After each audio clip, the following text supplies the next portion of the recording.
खबर दिल्ली मुख्यमंत्री अरविंद केजरीवाल को मिला जामिन। जून 1 जाए अंतरीण जामिन देले सुप्रीमकोर्ट। 2 जून रे पुणी निजको सरेंडर करने को आज तिहारी जेल रु बाहर को आसबे केजरीवाल। निर्वाचन प्रचार पाई तांकु किछि दिनर जामिन मिलिथिबा सूचना। एबे प्रचार पाई कोनोसी रोकटोक नाही। निर्वाचन निमंते प्रचार मैदान को ओह्लाइबे अरविंद केजरीवाल, किंतु किछि शर्तर सहित तांकु जामिन मिलिथिबा सूचना रहिछि। से शर्तरे केउ कथागुड़िक लुचि रहिछि से जेल रु बाहर को आसिला परे जणा पड़िबो। वर्तमान बड़ खबर दिल्ली मुख्यमंत्री अरविंद केजरीवाल को मिला जामिन।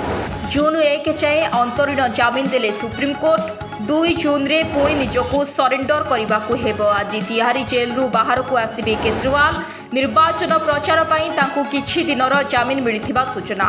एबे प्रचार पाई कोनोसी रोकटोक नाही। निर्वाचन निमंते प्रचार मैदान को ओह्लाइबे अरविंद केजरीवाल, किंतु किछि शर्तर सहित तांकु जामिन मिलिथिबा सूचना रहिछि।